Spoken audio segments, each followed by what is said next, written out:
GeM TV நேயர்களுக்கு அன்பு வணக்கங்களை கூறிக்கொண்டு வழக்கம் போல் விநாயகப் பெருமானை வணங்கி இன்றைய 12 ராசிகளுக்கான பலன்கள். இன்று 28/3/2025 பங்குனி மாதம் 14ஆம் நாள், குரோதி வருடம் அற்புதமான வெள்ளிக்கிழமை, மங்களமான நாள். இன்றைய ஆதிக்க கிரகம் சுக்கிர பகவான். இன்று நாம் வழிபட வேண்டிய தெய்வம் மகாலட்சுமி தாயாரை வழிபட வேண்டும். இன்றைய சூரிய உதயம் காலை 6:08 சூரிய அஸ்தமனம் மாலை 6:20. இன்றைய நல்ல நேரம் காலை 9:30 முதல் காலை 10:30 வரை, மாலை 4:30 முதல் மாலை 5:30 வரை. இன்றைய ராகு காலம் காலை 10:30 முதல் மதியம் 12 வரை. இன்றைய யமகண்டம் மதியம் 3 முதல் மாலை 4:30 வரை. குளிகை நேரம் காலை 7:30 முதல் காலை 9 வரை.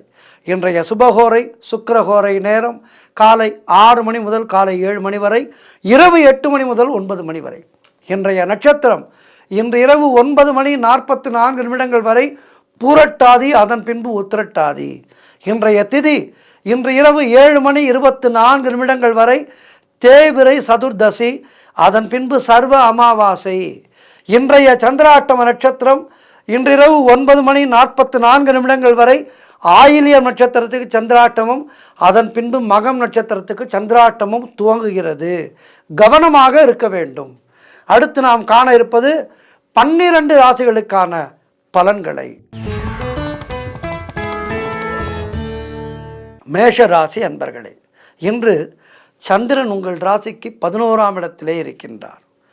உங்களுடைய ராசி அதிபதி செவ்வாய் ராசிக்கு 3ஆம் இடத்திலே இருக்கின்றார். ஆகவே இன்றைய நாளிலே நண்பர்கள் மூலம் நல்ல அனுகூலம் உண்டாகும். நீங்கள் எதிர்பார்த்த பணம் கைக்கு வரும். பொருளாதாரத்திலே நல்ல வளர்ச்சி உண்டாகும். காரிய தடைகளெல்லாம் விலகி காரிய வெற்றிகள் உண்டாகின்றன. உடல் ஆரோக்கியத்திலே நல்ல முன்னேற்றம் உண்டாகும். வீடு வண்டி வாகன மாற்றம் ஏற்படும். குழந்தைகளால் பெருமை ஏற்படும். எடுக்கின்ற முயற்சிகளிலெல்லாம் வெற்றி கிடைக்கின்ற நல்ல நாள். குடும்ப ஒற்றுமை அதிகரிக்கும். சுப காரியங்கள் நடக்கக்கூடிய நல்ல நாளாக இருக்கின்றது. தொழிலிலே நல்ல முன்னேற்றம் ஏற்படும். புதிய வேலை வாய்ப்புகள் சிலருக்கு ஏற்படும். உழைப்புக்கு ஏற்ற ஊதியம் கிடைக்கும். வேலை இல்லாதவர்களுக்கு வேலை கிடைக்கும். ஆக மேஷ ராசினருக்கு இன்றைய நாள் மேன்மையான நாளாக இருக்கின்றது. இன்றைய நாளிலே மகாலட்சுமி தாயாரை வணங்கி மேலும் நற்பலன்களை பெறுங்கள். வாழ்த்துக்கள். ரிஷப ராசி அன்பர்களே, இன்று சந்திரன் உங்கள் ராசிக்கு 10ஆம் இடத்திலே, உங்கள் ராசி அதிபதி சுக்கிரன் ராசிக்கு 11ஆம் இடத்திலே. ஆகவே இன்றைய நாளிலே தொழிலிலே நல்ல முன்னேற்றம் உண்டாகும். தாய் வழி சொந்தங்களின் உதவிகள் கிடைக்கும். கணவன் மனைவியிடையே நல்ல ஒற்றுமை ஏற்படும். உங்களுடைய முயற்சிகள் அனைத்தும் வெற்றியை தரக்கூடிய அற்புதமான நாள். புதிய முயற்சிகள் கைகூடும். கடன் தொல்லைகள் முற்றிலுமாக விலகும். திருமணம் போன்ற சுபகாரிய பேச்சுவார்த்தைகள் இனிதே முடியும். உடல் ஆரோக்கியம் சிறப்பாக இருக்கும். வீடு கட்டுவதற்கான முயற்சிகளிலே நல்ல வெற்றி கிடைக்கும். பொருளாதாரம் திருப்திகரமாக இருக்கும். காரிய அனுகூலம் உண்டாகும். உத்தியோக வகையிலே நல்ல மாற்றம் ஏற்படும். ஆக இன்றைய நாள் மிக சிறப்பாக இருக்கின்றது. மேலும் நற்பலன்களை பெறுவதற்கு மகாலட்சுமி தாயாரை வணங்குங்கள். வாழ்த்துக்கள். மிதுன ராசி அன்பர்களே, இன்று சந்திரன் உங்கள் ராசிக்கு 9ஆம் இடத்திலே இருக்கின்றார். உங்களுடைய ராசி அதிபதி புதன் ராசிக்கு 9ஆம் இடத்திலே. ஆகவே இன்றைய நாளிலே நீங்கள் நினைத்தது அனைத்தும் நல்லபடியாக நடக்கக்கூடிய நாள். வீடு வண்டி வாகன மாற்றம் ஏற்படும். குலதெய்வ வழிபாடு வெற்றியை தரும். அலுவலகத்திலே புதிய வாய்ப்புகள் வெற்றியை தரும். புதிய தொழில் தொடங்கும் முயற்சிகள் நல்ல ஒரு வெற்றியை தரும். காரிய வெற்றிகள் ஏற்பட்டு காரிய தடைகள் விலகுகின்றன. அலுவலகத்திலே பதவி உயர்வு சம்பள உயர்வு போன்றவை சந்தோஷத்தை தரும். குழந்தை பாக்கியம் ஒரு சிலருக்கு உண்டாகும்.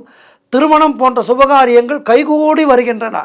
நண்பர்கள் உறவினர்கள் மூலம் நல்ல ஆதாயம் உண்டாகும். எதிர்பார்த்த பணம் கைக்கு வரும். ஆக எதிர்பார்ப்புகள் எல்லாம் அற்புதமான முறையிலே நிறைவேறுகின்ற நாளாக இன்றைய நாள் இருக்கின்றது. மேலும் வெற்றிகளை பெறுவதற்கு மகாலட்சுமி தாயாரை வணங்குங்கள். வாழ்த்துக்கள். கடகராசி அன்பர்களே, இன்று சந்திரன் உங்கள் ராசிக்கு 8ஆம் இடத்திலே. இன்றைய நாள் முழுதும் உங்களுக்கு சந்திராட்டமும் இருக்கின்றது. தேவையில்லாத பயத்தை தவிர்த்து கொள்ளுங்கள். மனக்குழப்பமும் பதற்றமும் இருக்கக்கூடிய நாள். வேலை மாற்றம் ஒரு சிலருக்கு ஏற்படும். கூட்டுத் தொழிலிலே புதிய முதலீடுகளை தவிர்க்க வேண்டிய நாள். கடன் பிரச்சனைகள் அதிகமாகும். உடல் ஆரோக்கியத்திலே மிகுந்த கவனம் தேவை. குலதெய்வ வழிபாடு மன அமைதியை தரும், வெற்றிகளை தரும். வேலை செய்யும் இடத்திலே மற்றவரை பற்றி எதுவும் பேசாதீர்கள். கோபத்தை முற்றிலுமாக தவிர்க்க வேண்டிய நாள். புதிதாக கடன் வாங்காதீர்கள், கடன் கொடுக்காதீர்கள். புதிய முயற்சிகளை தள்ளி போடுங்கள். எந்த வகையிலும் புதிய முயற்சிகள் வேண்டாம். குடும்ப விஷயத்திலும் சரி, தொழில் விஷயத்திலும் சரி, புதிய முயற்சிகளை தள்ளி போடுங்கள். உடல் நலத்திலே எச்சரிக்கையாக இருக்க வேண்டும். கோர்ட் கேஸ் போன்ற பிரச்சனைகளிலே ஈடுபடக்கூடாது. அலுவலகத்திலே வேலை பளு அதிகமாக இருக்கும். மேலதிகாரிகளுடைய தொல்லை இருக்கும். ஆகவே கவனமாக இருங்கள். கவனச்சிதறல் ஏற்படலாம். எல்லாவற்றையும் சரி செய்வதற்கு மகாலட்சுமியை பணியுங்கள். மகாலட்சுமி தாயாரை வணங்குங்கள். வாழ்த்துக்கள். சிம்ம ராசி அன்பர்களே, இன்று சந்திரன் உங்கள் ராசிக்கு 7ஆம் இடத்திலே, உங்கள் ராசி அதிபதி சூரியன் ராசிக்கு 8ஆம் இடத்திலே. ஆகவே இன்றைய நாளிலே பொருளாதாரம் திருப்திகரமாக இருக்கும். பூர்வீக சொத்திலே இருந்து உங்களுக்கு வரவேண்டிய பங்கு கைக்கு வரும். பிரச்சனைகள் எல்லாம் விலகும். திருமணம் வயதிலே இருப்பவர்களுக்கு திருமணம் நிச்சயமாகும். பழைய பாக்கிகள் வசூலாகும். காரிய வெற்றிகள் உண்டாகும். கூட்டுத் தொழிலிலே நல்ல லாபம் ஏற்படும். உறவினர்களோடு இருந்து வந்த மன வருத்தங்கள் எல்லாம் தீரும். அலுவலகத்திலே இருந்து வந்த நெருக்கடிகள் குறையும். கடன் பிரச்சனைகள் முற்றிலுமாக தீரும். புதிய முயற்சிகள் வெற்றியை தரும். பிள்ளைகளால் பெருமை ஏற்படும். வாழ்க்கை துணையால் நல்ல மகிழ்ச்சி உண்டாகும். நண்பர்கள் மூலம், உறவினர்கள் மூலம் நல்ல அனுகூலம் உண்டாகும். வீடு, வண்டி, வாகன மாற்றம் ஏற்படும். மொத்தத்தில் இன்றைய நாள் சிறப்பான நாள். மகாலட்சுமி தாயாரை வணங்கி மேலும் மேன்மை பெறுங்கள். அடுத்து கன்னிராசி அன்பர்களே, இன்று சந்திரன் உங்கள் ராசிக்கு 6ஆம் இடத்திலே, உங்கள் ராசி அதிபதி புதன் ராசிக்கு 6ஆம் இடத்திலே. ஆகவே இன்றைய நாளிலே ஒரு சிலருக்கு வேலை மாற்றம் உண்டாகலாம். பொருளாதாரம் திருப்திகரமாக இருக்கும். உடல் ஆரோக்கியத்திலே கவனம் தேவை. தேவையில்லாமல் மற்றவர்களுடைய விஷயங்களிலே தலையிடக்கூடாது. மேலதிகாரிகளால் நெருக்கடிகள் உண்டாகும். குலதெய்வ வழிபாடு வெற்றியை தரும். வீண் வாக்குவாதங்களை எல்லாம் தவிர்க்க வேண்டிய நாள். செய்யும் செயலிலே கவனம் தேவை. பொருளாதாரம் நெருக்கடியாக இருக்கின்றது. உத்தியோக உயர்வு, பணியிட மாற்றம் போன்றவை ஏற்படும். வேலை இல்லாதவர்களுக்கு நல்ல வேலை கிடைக்கும். தொழிலிலே புதிய முதலீடுகளை, புதிய முயற்சிகளை தவிர்க்க வேண்டிய நாள். கணவன் மனைவிக்குள் சண்டை சச்சரவுகள் வந்து போகும். பொறுமை, நிதானம் அவசியம். ஆகவே இன்றைய நாளிலே பொறுமையோடும் நிதானத்தோடும் இருந்து கோபத்தை குறைத்து மகாலட்சுமி தாயாரை வணங்குங்கள். வாழ்த்துக்கள். துலாம் ராசி அன்பர்களே, இன்று சந்திரன் உங்கள் ராசிக்கு 5ஆம் இடத்திலே, உங்கள் ராசி அதிபதி சுக்கிரன் ராசிக்கு 6ஆம் இடத்திலே. ஆகவே இன்றைய நாளிலே முன்னோர்களுடைய சொத்திலே இருந்து உங்களுக்கு வரவேண்டிய பங்கு கைக்கு வர இருக்கின்ற நாள். குழந்தை பாக்கியத்திற்காக காத்திருக்கின்ற தம்பதிகளுக்கு குழந்தை பாக்கியம் உண்டாகும். உறவினர்களோடு இருந்து வந்த மன வருத்தங்கள் தீரும். வேலையிலே எதிர்பார்த்த இடமாற்றம் அமையும். பிள்ளைகளால் பெருமை ஏற்படும். வெளியூர் பிரயாணங்கள் வெற்றியை தரும். உடல் ஆரோக்கியம் மிகவும் திருப்திகரமாக இருக்கும். தொழில் மற்றும் வியாபாரத்திலே நல்ல முன்னேற்றம் ஏற்படும். காரிய தடைகள் எல்லாம் விலகி எடுக்கும் முயற்சிகளிலே வெற்றி ஏற்படும். மனம் மிகவும் உற்சாகமாக காணப்படக்கூடிய நல்ல நாள். பொருளாதாரம் திருப்திகரமாக இருக்கும். தொட்டதெல்லாம் பொன்னாகக்கூடிய அற்புதமான நாள். வாழ்க்கை துணையால் மகிழ்ச்சி உண்டாகும். மேலும் வெற்றிகளை பெறுவதற்கு, நல்லவைகளை பெறுவதற்கு மகாலட்சுமி தாயாரை வணங்குங்கள். வாழ்த்துக்கள். விருச்சிக ராசி அன்பர்களே, இன்று சந்திரன் உங்கள் ராசிக்கு 4ஆம் இடத்திலே, உங்கள் ராசி அதிபதி செவ்வாய் ராசிக்கு 8ஆம் இடத்திலே. ஆகவே இன்றைய நாளிலே தாய் வழி சொத்துக்கள் கைக்கு வரும். நீங்கள் நினைத்தது அனைத்தும் நல்லபடியாக நடக்கக்கூடிய அற்புதமான நாள். உத்தியோகத்திலே சம்பள உயர்வு, பதவி உயர்வு, இடமாற்றம் போன்றவை சிலருக்கு ஏற்படும். திருமண பேச்சுவார்த்தைகள் சுபமாக முடியும். நண்பர்கள், உறவினர்களால் நல்ல ஆதாயம் உண்டாகும். உங்களுடைய முயற்சிகள் அனைத்தும் வெற்றி பெறுகின்ற நாள். வீடு, வண்டி, வாகன யோகம் உண்டாகும். குலதெய்வ வழிபாடு அனுகூலத்தை தரும். முன்னோர்களுடைய ஆசீர்வாதம் பரிபூர்ணமாக கிடைக்கும். தொழிலிலே நல்ல வளர்ச்சி உண்டாகும். கணவன் மனைவிடையே நல்ல ஒற்றுமை ஏற்படும். பணப்பற்றாக்குறை தீரும். குழந்தைகளால் மகிழ்ச்சி உண்டாகும். சுபகாரியங்கள் நடக்கக்கூடிய நல்ல நாள். ஆகவே இன்றைய நாளிலே மகாலட்சுமி தாயாரை வணங்கி மேலும் நற்பலன்களை பெறுங்கள். தனுசு ராசி அன்பர்களே, இன்று சந்திரன் உங்கள் ராசிக்கு 3ஆம் இடத்திலே, உங்கள் ராசி அதிபதி குரு ராசிக்கு 6ஆம் இடத்திலே. ஆகவே இன்றைய நாளிலே புதிய முயற்சிகள் கைகூடும். வேலை இல்லாதவர்களுக்கு நல்ல வேலை கிடைக்கும். கணவன் மனைவியிடையே நல்ல ஒற்றுமை ஏற்படும். தொழில் மற்றும் வியாபாரத்திலே நல்ல லாபம் ஏற்படும். நீண்ட நாட்களாக முயற்சி செய்த காரியம் ஒன்று இன்று நல்லபடியாக நடக்கும். கடன் பிரச்சனைகள் முற்றிலுமாக தீரும். பொருளாதாரம் திருப்திகரமாக இருக்கும். தந்தை உறவு வழியிலே நல்ல அனுகூலம் உண்டாகும். தொழில் மற்றும் வியாபாரத்திலே நல்ல வளர்ச்சி உண்டாகும். திருமணம் போன்ற சுபகாரிய பேச்சுவார்த்தைகள் இனிதே முடியும். மொத்தத்தில் அவரவர்களுடைய வயதுக்கேற்ப நல்லது நடக்கின்றன. நண்பர்கள் மூலம் எதிர்பார்த்த உதவிகள் கிடைக்கும். வேலையிலே இருந்து வந்த பிரச்சனைகள் எல்லாம் சரியாகும். ஆகவே இன்றைய நாள் ஏற்றமும் மாற்றமும் தருகின்ற நாளாக இருக்கின்றது. மேலும் நற்பலன்களை பெறுவதற்கு இன்றைய நாளிலே மகாலட்சுமி தாயாரை வணங்குங்கள். வாழ்த்துக்கள். மகர ராசி அன்பர்களே, இன்று சந்திரன் உங்கள் ராசிக்கு 2ஆம் இடத்திலே, உங்கள் ராசி அதிபதி சனி ராசிக்கு 2ஆம் இடத்திலே. ஆகவே இன்றைய நாளிலே திருமணம் போன்ற சுபகாரிய பேச்சுவார்த்தைகள் இனிதே முடியும். உறவினர்களோடு இருந்து வந்த மன வருத்தங்கள் தீரும். தொழில் மற்றும் வியாபாரத்திலே நல்ல முன்னேற்றம் உண்டாகும். அலுவலகத்திலே இருந்து வந்த நெருக்கடிகள் குறையும். அலுவலகத்திலே ஒரு நல்ல சூழ்நிலை உண்டாகும். வேலை இல்லாதவர்களுக்கு நல்ல வேலை கிடைக்கும். பொருளாதாரம் திருப்திகரமாக இருக்கும். பிள்ளைகளால் பெருமை ஏற்படும். வாழ்க்கை துணையால் நல்ல மகிழ்ச்சி உண்டாகும். காரிய வெற்றிகள் உண்டாகின்ற நாள். குலதெய்வ வழிபாடு வெற்றியையும் சந்தோஷத்தையும் தரும். சிலருக்கு வீடு வண்டி வாகன மாற்றம் உண்டாகும். கூட்டுத் தொழிலிலே நல்ல லாபம் ஏற்படும். எதிர்பார்த்த பணியிட மாற்றம் கிடைக்கும். எல்லா வகையிலும் ஏற்றம் மிகுந்த நாள். இன்றைய நாளிலே மேலும் நற்பலன்களை பெறுவதற்கு மகாலட்சுமி தாயாரை வணங்குங்கள். அஷ்டலட்சுமிகளை வணங்குங்கள். வாழ்த்துக்கள். கும்பராசி அன்பர்களே, இன்று சந்திரன் உங்கள் ராசியிலேயே இருக்கின்றார். உங்களுடைய ராசி அதிபதி சனி ராசியிலேயே இருக்கின்றார். ஆகவே இன்றைய நாளிலே மனம் சந்தோஷமாக இருக்கும். சந்திரன் என்பவர் மனோகாரகன். ஆகவே இன்றைய நாளிலே உங்களுக்கு மனம் சந்தோஷமாக இருக்கும். அலுவலகத்திலே புதிய பொறுப்புகள் வேலை பலுவை ஏற்படுத்தும் என்றாலும் அதனை திறம்பட செய்து முடிப்பீர்கள். உடல் ஆரோக்கியம் திருப்திகரமாக இருக்கும். வெளியூர் பிரயாணங்கள் வெற்றியை தரும். பண வரவு அதிகரிக்கும். பொருளாதாரம் திருப்திகரமாக இருக்கும். தொட்டதெல்லாம் பொன்னாகக்கூடிய அற்புதமான நாள். கடன் பிரச்சனைகள் தீரும். வேலை இல்லாதவர்களுக்கு நல்ல வேலை கிடைக்கும். நண்பர்கள் மூலம் அனுகூலம் உண்டாகும். தொழில் மற்றும் வியாபாரத்திலே நல்ல முன்னேற்றம் ஏற்படும். காரிய தடைகள் விலகி நீங்கள் எடுக்கும் முயற்சிகளிலே வெற்றி கிடைக்கும். ஆக இன்றைய நாள் உங்களுக்கு மிக சிறப்பான நாளாக இருக்கின்றது. மேலும் வெற்றிகளை பெறுவதற்கு மகாலட்சுமி தாயாரை வணங்குங்கள். வாழ்த்துக்கள். மீன ராசி அன்பர்களே, இன்று சந்திரன் உங்கள் ராசிக்கு 12ஆம் இடத்திலே இருக்கின்றார்.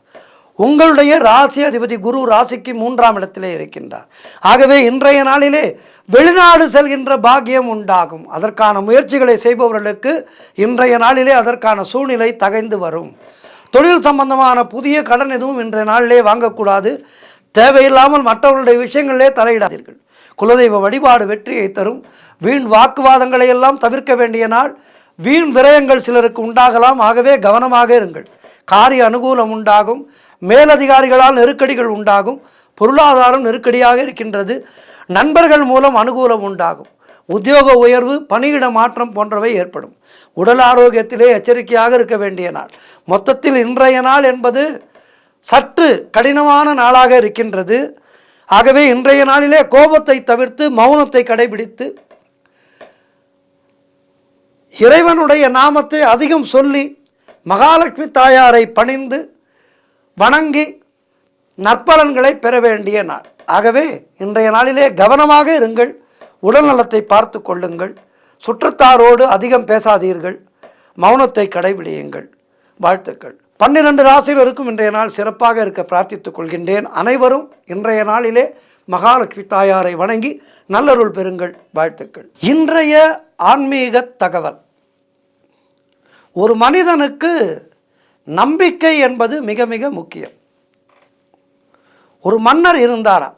அந்த மன்னரிடம் மகாலட்சுமி சென்று, மன்னா, உன்னை விட்டு நான் புறப்பட வேண்டிய நேரம் வந்துவிட்டது. நான் கிளம்பப் போகின்றேன். நாங்கள் 8 லட்சுமிகள் இருக்கின்றோம்.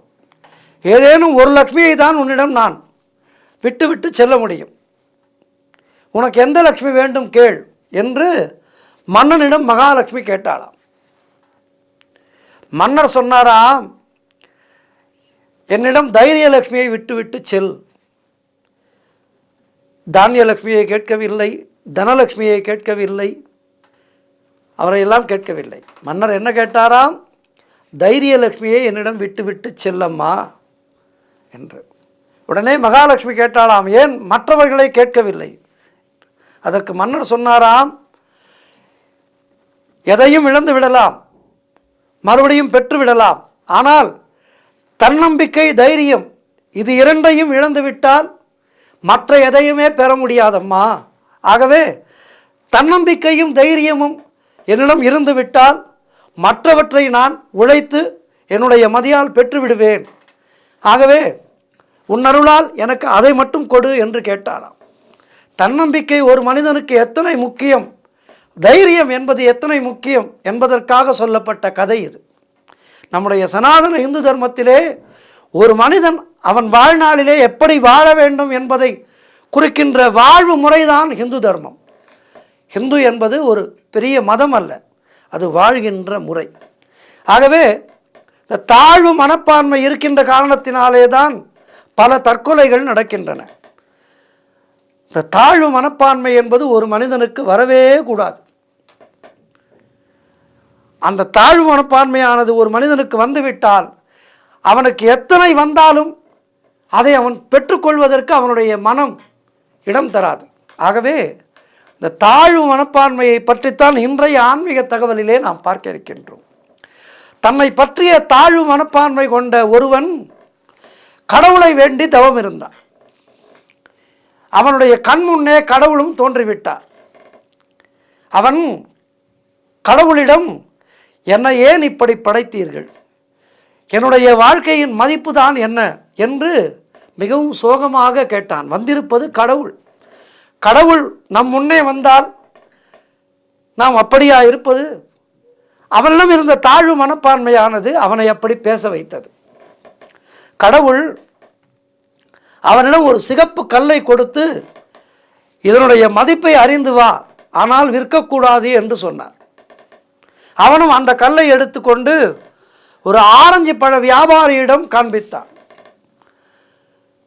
இதற்கு என்ன மதிப்பு என்று கேட்டான். அந்த ஆரஞ்சு பழ வியாபாரி, இந்த கல்லுக்கு பதில் 1 டஜன் ஆரஞ்சு பழங்கள் கொடுப்பேன் என்று கூறினான். உடனே ஒரு உருளைக்கிழங்கு வியாபாரியிடம் சென்றான். இதற்கு நான் 1 மூட்டை கிழங்கு தருவதாக அவர் கூறினார். உடனே நகை கடைக்கு சென்றான். நகை கடைக்கு சென்று அந்த கல்லை காண்பித்தான். 50,000 பொற்காசுகள் தருவதாக அந்த நகைக்கடைக்காரர் சொன்னார். இவன் மறுத்துவிட்டு மீண்டும் அந்த கல்லை எடுத்துக்கொண்டு ஆபரண கற்கள் விற்கின்ற ஒரு வியாபாரியிடம் காண்பித்தான். அவரிடம் இதனுடைய மதிப்பை கேட்டான். அக்கல்லை வாங்கி பல முறை பரிசோதித்து விட்டு, இந்த அருமையான மாணிக்கக்கல் உனக்கு எப்படி கிடைத்தது? ஒட்டுமொத்த உலகத்தையே விற்று கொடுத்தாலும் இந்த கல்லுக்கு ஈடு இணை இல்லையே என்று அந்த கடைக்காரர் சொன்னார். இவனுக்கு குழப்பமாகிவிட்டது. கடவுளை பார்த்து நடந்ததையெல்லாம் கூறினான். அதற்கு கடவுள் சொன்னார், பார்த்தாயா, ஒரே ஒரு கல்லுக்கு ஒவ்வொருவரும் ஒவ்வொரு மதிப்பு கொடுத்தனர். ஆனால் கடைசியாக அந்த கல்லினுடைய உண்மையான மதிப்பை ஒருவர்தான் சொன்னார். அதுபோல்தான் உன்னை ஒவ்வொருவரும் ஒவ்வொரு மாதிரி குறைத்து மதிப்பீடு செய்வர். அதற்கெல்லாம் நீ கவலைப்படக்கூடாது. உன்னுடைய உண்மையான மதிப்பை அறிபவரை விரைவிலேயே நீ கண்டறிவாய், மனம் தளராதே என்று கூறி கடவுள் மறைந்து விட்டார். கடவுளின் படைப்பிலே ஒவ்வொருவரும் சிறப்பானவரே, அபூர்வமானவரே. இந்த தாழ்வு மனப்பான்மை என்பதை நாம் நம்முடைய மண்டைக்குள் ஏற்றிக்கொள்ளக்கூடாது. நம்மை பற்றி எப்போதுமே நமக்கு ஒரு உயர்ந்த எண்ணம் இருக்க வேண்டும். அந்த ஒரு உயர்ந்த எண்ணம் இருந்தால் அந்த எண்ணமானது நாம் செய்கின்ற செயல்களிலே உடனே இருந்து நம்முடைய செயல்களிலே நமக்கு வெற்றியை கொடுக்கும். ஒவ்வொருவரும் ஒவ்வொரு விதத்திலே சிறப்பு மிக்கவர். அவரைப்போல் நாம் இல்லையே, அவரைப்போல் இல்லையே என்று நமக்கு நாமே நம்மை தாழ்வுபடுத்தி கொள்ளக்கூடாது. இறைவனுடைய படைப்பிலே ஒவ்வொருவருக்கும் ஒவ்வொரு திறமை இருக்கும். அந்த திறமையை கண்டறிந்து அந்த திறமையிலே நாம் முன்னுக்கு வர வேண்டும்.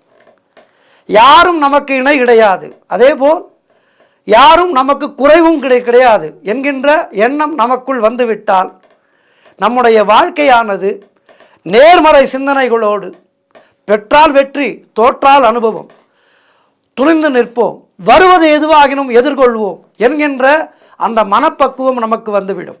அந்த மனப்பக்குவம் வந்துவிட்டால் எப்படிப்பட்ட பிரச்சனைகளையும் நம்மால் எதிர்கொள்ள முடியும். ஒரு சிலர் கடன் பிரச்சனைகளுக்காக தற்கொலை செய்து கொள்கின்றார்கள். ஒரு சிலர் வீட்டிலே நடக்கின்ற சண்டைகளுக்காக தற்கொலை செய்து கொள்கின்றார்கள். இந்த தற்கொலை எண்ணம் என்பது மிக மிக மிக கீழான ஒரு எண்ணம். இறைவன் நமக்கு கொடுத்திருக்கின்ற உடலை அழித்து கொள்கின்ற உரிமை என்பது நமக்கு கிடையவே கிடையாது. ஆகவே தன்னம்பிக்கையோடு எதையும் எதிர்கொள்வோம். எப்படிப்பட்ட துன்பம் நமக்கு வந்தாலும் அந்த துன்பத்தை இறைவனுடைய திருவருளாலும் நாம் வெற்றி பெறுவோம் என்று அந்த நம்பிக்கையோடு வாழ்வோம். நாளை நமதே என்கின்ற சிந்தனையோடு இறையருள் என்றும் நமக்கு துணை நிற்கும். நன்றி, வணக்கம்.